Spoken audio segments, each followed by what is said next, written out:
प्रेम से बोलना धन्य। सब मिल के बोले सदगुरु माता सुदीक्षा सबिंदर हरदेव जी महाराज की जय। बहुत देर से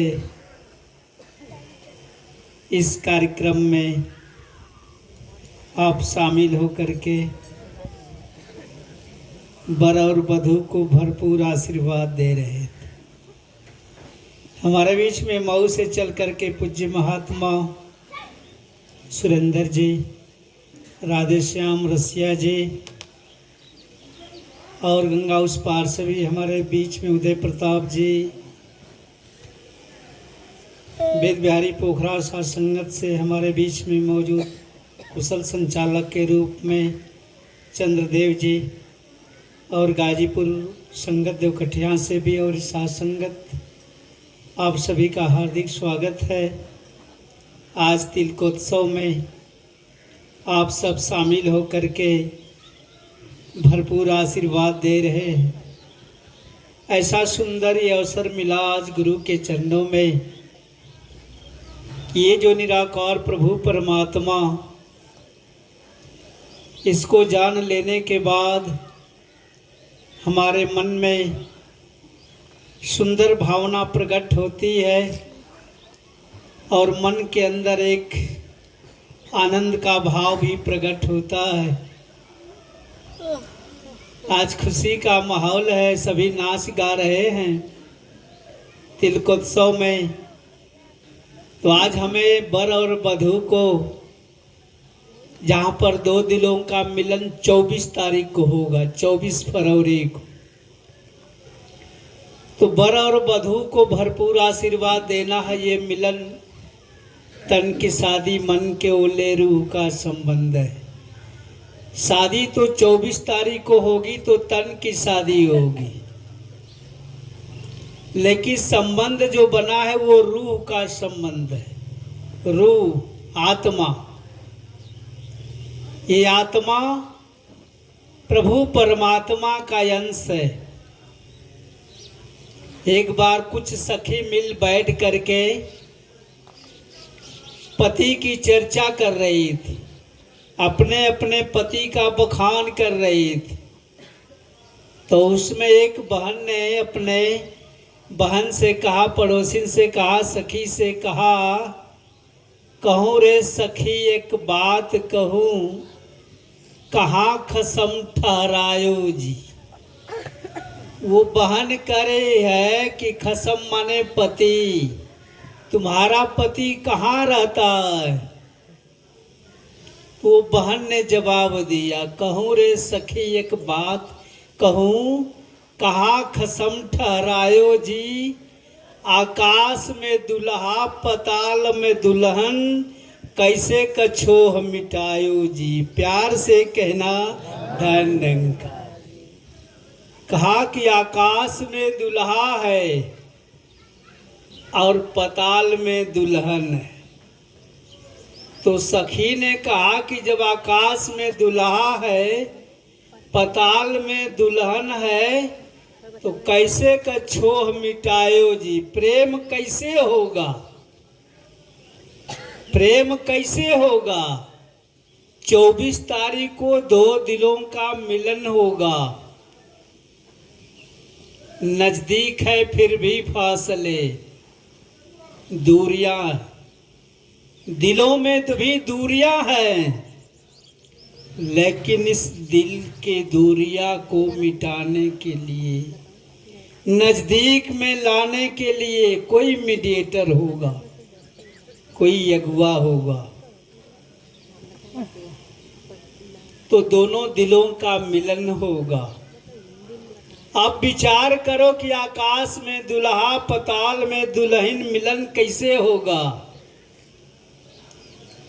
गोस्वामी जी ने एक बात कहा, रूप विशेष नाम बिनु जाने, अकर तल गति न पर ही पहचाने। कुंवारी बहन है, शादी नहीं हुआ है,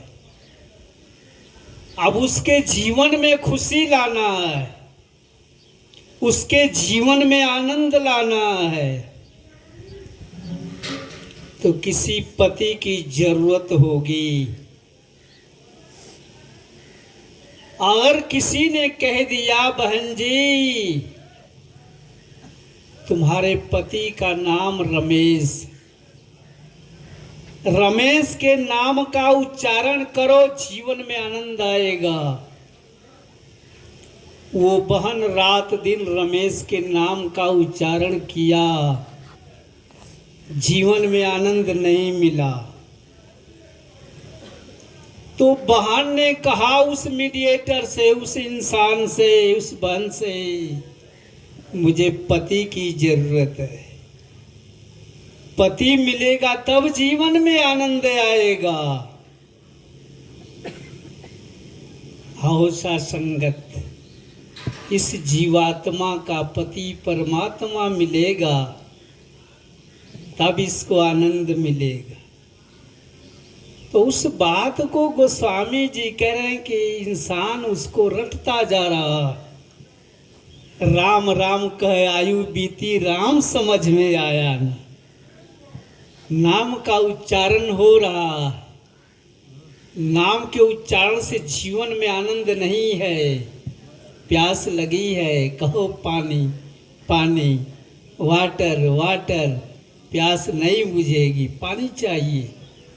ऐसे जीवन में जिस परमात्मा का नाम ले रहे हो, उस परमात्मा को मिलना चाहिए, प्राप्त होना चाहिए। तो आगे उन्होंने क्या कहा, सुमिरत नाम रूप बिनु देखे, आवत हृदय स्नेह बिसेखे। बहन का सुमिरन से काम नहीं चलेगा, हमें साक्षात रूप चाहिए, दर्शन चाहिए, साक्षात पति चाहिए, तब हमारे आत्मा को शांति मिलेगी, हमारे मन को शांति मिलेगी। इसलिए अवश्य संगत आज वही बात समय का सदगुरु समझाने का प्रयास कर रहा है। तन की शादी मन के ओले, रूह का संबंध इस जीवात्मा से,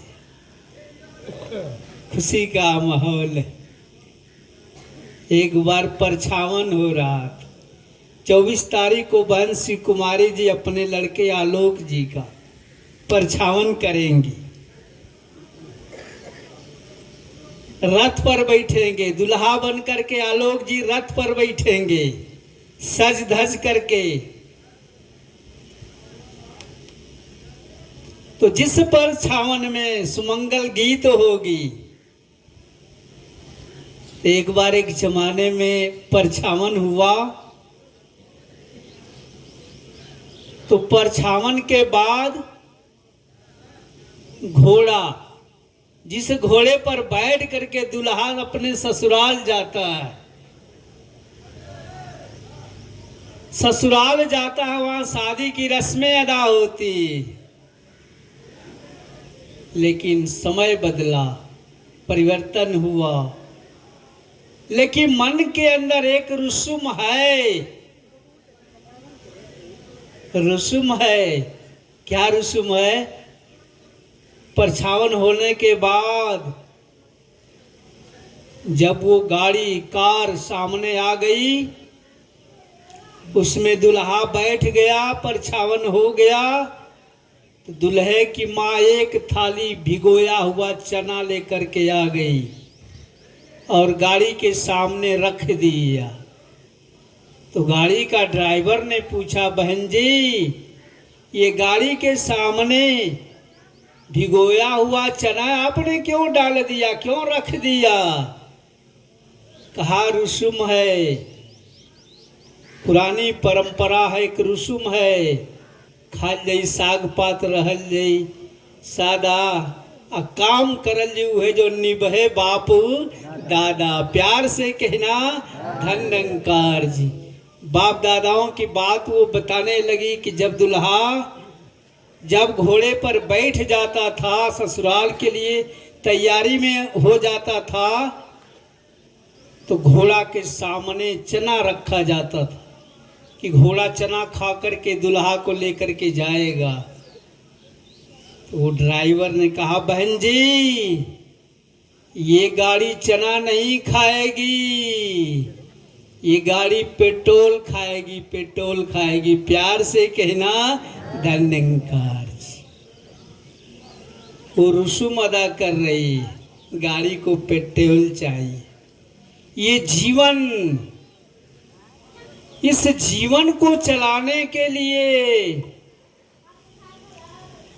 सच्चा सद्गुरु चाहिए, ब्रह्म ज्ञान चाहिए, तब जीवन में आनंद आएगा।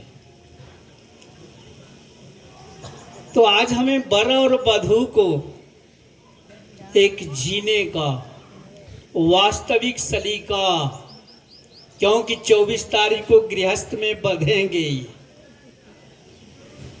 गृहस्थ के एक बंधन में बंधे जाएंगे। अब गृहस्थ रूपी गाड़ी को आलोक जी और पूजा जी ये दोनों कैसे चलाएंगे, अब इनको समझ होना होगा, या हमारे माता और पिताजी इनको समझ देंगे। जो बहन जिसकी शादी पूजा, बहन तो एक उसका नाम है पूजा, लड़की एक है, किसी माँ की बेटी है, किसी पिता की बेटी है, किसी की बहन है। लेकिन जब उसका रिश्ता बनेगा, जब वो ससुराल में आएगी, तो पूजा के दुनिया के सारे रिश्ते जुट जाएंगे। लड़की एक, रिश्ता अनेक। किसी की बहू बन करके आएगी, किसी की पत्नी बन करके आएगी, किसी की भाभी बन करके आएगी, किसी की चाची बनेगी, किसी की बुआ रहेगी। समय बदला, वो बेटी कभी माँ बनेगी। बेटी एक, दुनिया के सारे रिश्ते जुट गए। ये निराकार प्रभु परमात्मा एक है, तेरा रूप है ये संसार। पूरी दुनिया में आज इंसान अपने आप को जाति में, धर्म में, मजहब में बांट चुका। इंसान एक है, लेकिन मन के अंदर अनेकता है। इसलिए औसा संगत जीवन में जो खुशियां आती है, वो वास्तविक खुशियां सद्गुरु के द्वारा आती है। तो शादी विवाह के माहौल में रस्में अदा की जाती है। एक बार एक बहन ससुराल में जाती, एक हफ्ता का समय बीत गया, किसी बात को लेकर के अपने पति से झिझक करके उन्होंने कह दिया, अरे तू जानवर है जानवर। पति ब्रह्म ज्ञानी, पति ब्रह्म ज्ञानी मुस्कुरा करके पत्नी से कहने लगा, अरे तू मेरी जान है और मैं बर हूं, इसलिए दोनों मिला करके हो गया जानवर। ज्ञान का समझ, जानवर भाव को बदल दिया। वो ब्रह्म ज्ञानी लड़का कहा तू मेरी जान है। इसलिए औसा संगत, जैसे जैसे जीवन में सद्गुरु आते हैं, हमारे जीवन में आनंद आता है। कत जायो रे घर लागो रंग। कुंभ की बात, मक्का मदीना तीर्थ की बात सारे महात्माओं ने समझाया है। लेकिन अब हमें कहीं नहीं जाना है। कत जायो रे घर लागो रंग, कहाँ जाएंगे? घर में ही हमको आनंद मिल गया, घर में ही हमें परमात्मा मिल गया, घर में ही सत्संग मिल गया, कहाँ जाएंगे? कत जायो रे घर लागो रंग, गुरु चेतावे मन हुआ पंग। गुरु ने हमको चेता दिया। बहुत दौड़ हमारी थी, बहुत हमारी दौड़ थी, लेकिन गुरु ने चेता दिया। पैर लंगड़ा हो गया, अब नहीं दौड़ेगा। लेकिन एक दिन हुआ क्या, इस मन को जब समझ मिल गया तो मन जो है घर पर ही आनंद ले रहा है। लेकिन एक दिवस मन भया उमंग, आज खुशी का माहौल है। बंदी पानी दो। खुशी का माहौल है। बहन कुमारी के मन में कितना उमंग है।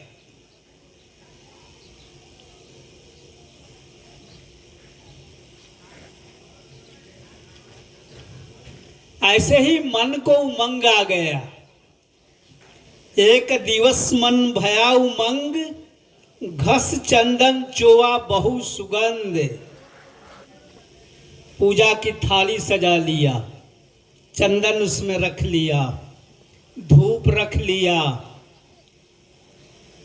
और उसमें और भी मटेरियल फूल वगैरह रख लिया। वो देख रहा है, समझ रहा है कि आज मुझे कहीं पूजा करने जाना है। चल दिया। पूजन चाली ब्रह्म ठाई, सो ब्रह्म बतावे गुरु मन माही। प्यार से कहना धन्यकार जी। अरे ना मानो तो करके देखो। वो मन थोड़ा ढिठाई किया, क्योंकि गुरु ने ज्ञान दिया था, उसको पंगु बनाया था, समझदार बनाया था। लेकिन एक दिन ढिठाई किया। हमारी बहनें भी ढिठाई कर देती है। जब ज्ञान समझ में नहीं आता, इधर उधर भागती है। अभी रसिया जी ने कहा कहीं करवा चौथ में बध जाती, कहीं किसी पर्व में बध जाती, तो वो मन जो है उसको सदगुरु ने समझाया। पूजन चाली ब्रह्म ठाई। जैसे ही वो मन कदम को आगे बढ़ाया तो क्या देखा, ये सामने ब्रह्म खड़ा है। सो ब्रह्म बतावे गुरु मन माही। रे गुरु ने कहा कहाँ जा रहे हो? ये ब्रह्म तो सामने है।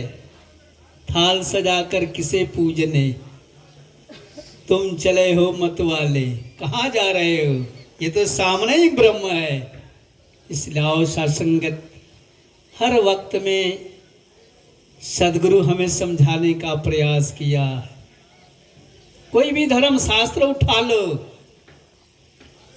वहां पर सदगुरु ने समझाया हमें गृहस्थ में रहना है, गृहस्थ में जीवन जीना है।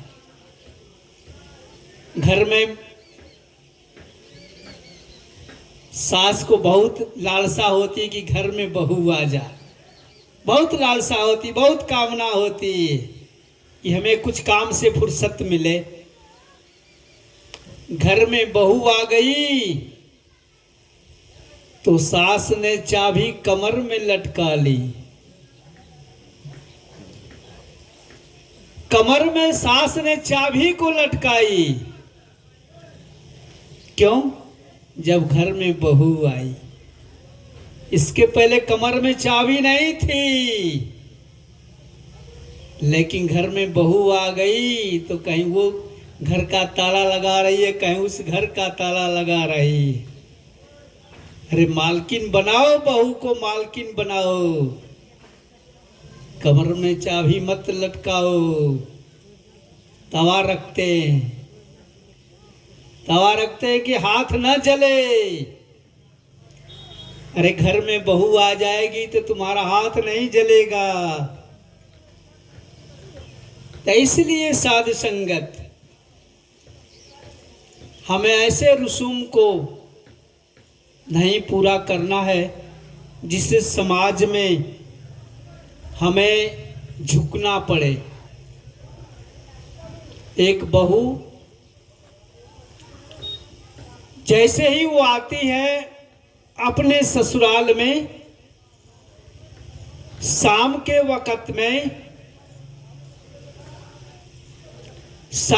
वक्त में उन्होंने कुछ अपटन, कुछ तेल निकाला, अपने सास को मालिश किया। सास बहुत खुश हुई। सास बड़ी समझदारी से काम लिया। अपने बहू को एक हफ्ता तक न खाना बनाने दिया, न झाड़ू बर्तन करने दिया, सारा काम किया। बुजुर्ग सास काम करते करते थक गई,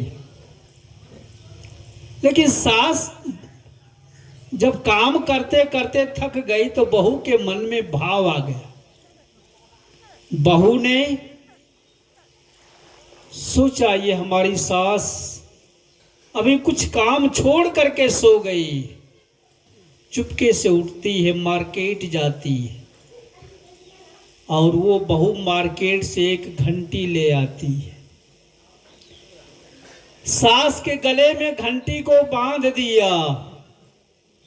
आज जब घंटी बंध गई, घंटी बजी, सास उठ करके बैठ गई, देखा गले में घंटी। पूछती है, बहू क्या कर रही हो? तो कहने लगी कि जब तुम काम करते करते थक जाओगी तो घंटी नहीं बजेगी, काम करोगी तो घंटी बजेगी। मैं समझ लूंगी कि तू काम कर रही है, सो जाओगी घंटी नहीं बजेगी, इसलिए तुझे जगाना पड़ेगा। ये घंटी मुझे बताएगी कि तू काम कर रही है। बड़ी समझदार उसकी सास, सह लिया, सहने की आदत थी।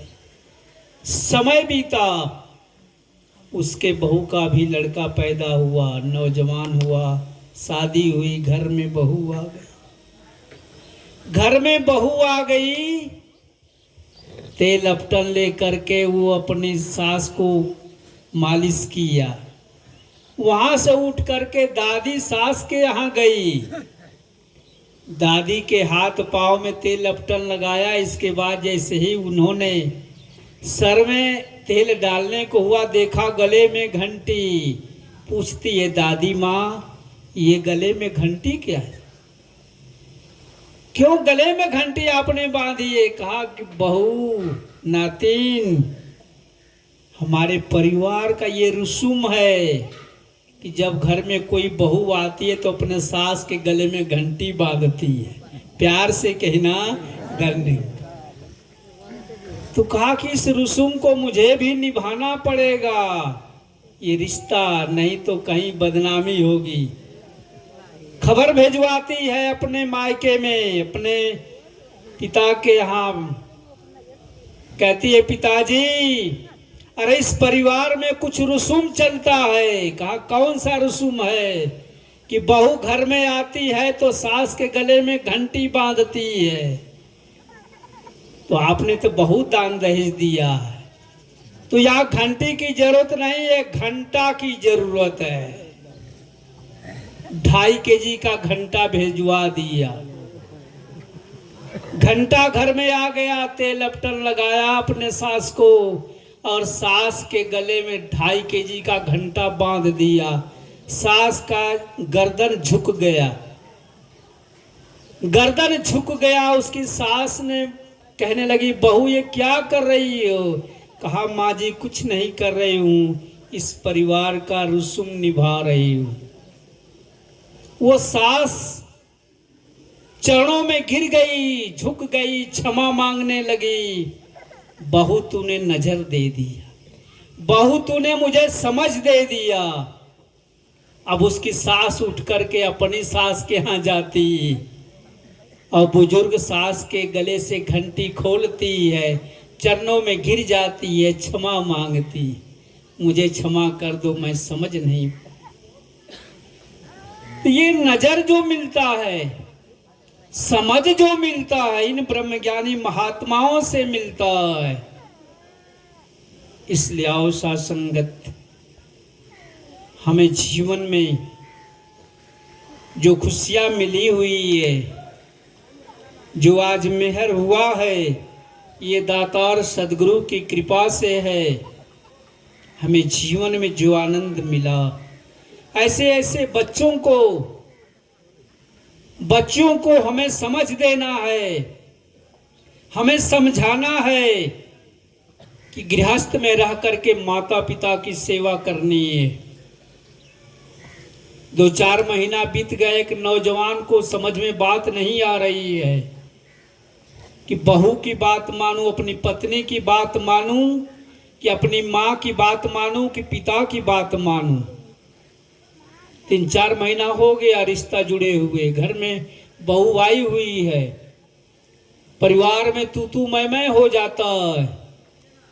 बड़ा बेचैनी मन लेकर के एक महात्मा के पास पहुंच गया। कहने लगा, महात्मा जी, गृहस्थ में कैसे जीना, ये मुझे समझा दो। महात्मा ने कहा कि जुबान से बता दूं कि करके दिखा दूं? कहा नहीं, करके दिखा दीजिए।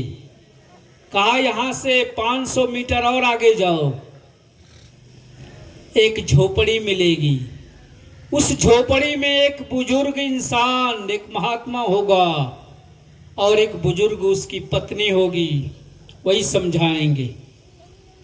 नौजवान चला जाता है, देखा झोपड़ी में महात्मा बैठा है, पूछता है, मेरी शादी 3 महीने की हुई है, गृहस्थ में रहना है, बात समझ में नहीं आ रही है कि पत्नी की बात मानूं, कि माँ की बात मानूं, कि पिता की बात मानूं। तो महात्मा ने उस नौजवान को समझाने का एक तजुर्बा लगाया, कैसे जीवन जीना है ये समझ में नहीं आ रहा है। महात्मा ने कहा अपनी पत्नी से, लालटेन जला करके ले आओ। जेठ दोपहरिया लालटेन जला करके उसकी पत्नी आ गई। अब वो नौजवान कहने लगा, कहाँ बुजुर्ग पागल से मुलाकात हो गई।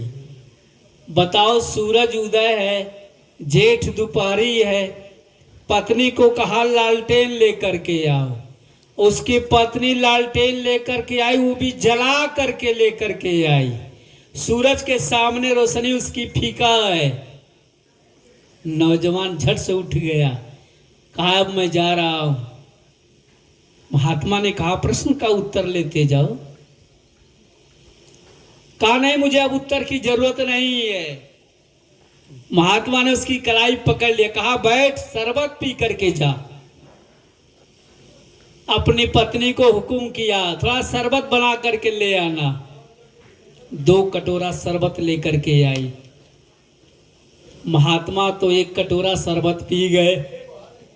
दूसरा कटोरा उस नौजवान को उन्होंने दिया। जैसे वो मुख से लगाया कटोरा, देखा वो शरबत नहीं बल्कि बहुत ही वो नमकीन लग रहा था। महात्मा ने पूछा क्या बात है, शरबत पियो? तो कहा कि इसमें चीनी नहीं है, ये तो सब नमक है, नमक का शरबत है। महात्मा ने कहा कि यही तेरे प्रश्नों का उत्तर है, तेरे प्रश्नों का यही उत्तर है। कहा मैं समझा नहीं। कहा देखो, पत्नी से मैंने कहा कि लालटेन लेकर के आओ। बताओ, पत्नी ने मेरे हुक्म का पालन किया, लालटेन जला करके ले आया। और मैंने कहा शरबत बना करके लाना। कहीं भूल से चीनी के जगह पर उन्होंने नमक डाल दिया, तो मैंने सहज रूप से स्वीकार कर लिया। एक बार भी मैंने उफ नहीं किया कि चीनी क्यों नहीं डाली, नमक क्यों डाल दिया। मेरे वचन का उन्होंने कदर किया है और उनके वचन का मैंने कदर किया, तो जीना सीख लो, लाजिम है कुछ जिंदगी के लिए। अरे मुर्शद का पैगाम है, यह आदमी है आदमी के लिए। तो जो जीने का वास्तविक जो सलीका है, पत्नी के एक एक वचन का पालन करना, पत्नी पति के एक एक वचन का पालन करना और माता पिता के वचनों का कदर करना।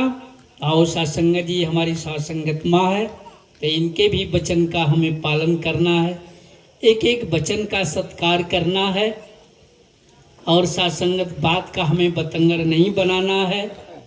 बाबा जी कहा करते थे बार बार कि पति पत्नी कहीं जा रहे थे, रास्ते में मार्केट करने, तो उसी मार्केट के अंदर ही जाने में रास्ते में कुछ जंगली जानवर मिल गए। तो कुछ जंगली जानवर मिल गए तो पत्नी ने बड़ा ही लहजे अंदाज में पति से कहा, अरे भाई सुनो, ये सब तेरे रिश्तेदार हैं। तो पत्नी ने जैसे ही वचन से दबाया, पति ने सोचा कि ये पत्नी अपने वचनों से दबा रही है। कहा, हाँ जी, ये सब मेरे रिश्तेदार हैं, लेकिन पद में ससुर लगते हैं, प्यार से कहना डर नहीं था। तो वचन से वो दबा दिया। तो हमें ऐसा नहीं करना है, हमें वचनों का कदर करना है। सदगुरु माता जी दीनदयाल कृपा करना, हमारे पूज्य महात्मा आलोक जी और बहन ये पूजा जी, जहाँ पर दो दिलों का मिलन होगा 24 तारीख को, दातार कृपा करें, सदगुरु माता जी भरपूर शक्ति दे, सामर्थ्य दे कि ये शादी की रस्में बहुत अच्छी तरह से निभ जा, किसी प्रकार का व्यवधान न हो। और आज तिलकोत्सव का भी अवसर है, आज का भी कार्यक्रम बहुत अच्छी तरह से बीते। हमारी ये बहन श्री कुमारी जी, इनका सुपुत्र आलोक जी, दिन दुना रात चौगुना इसी तरह से बढ़ते चले जा।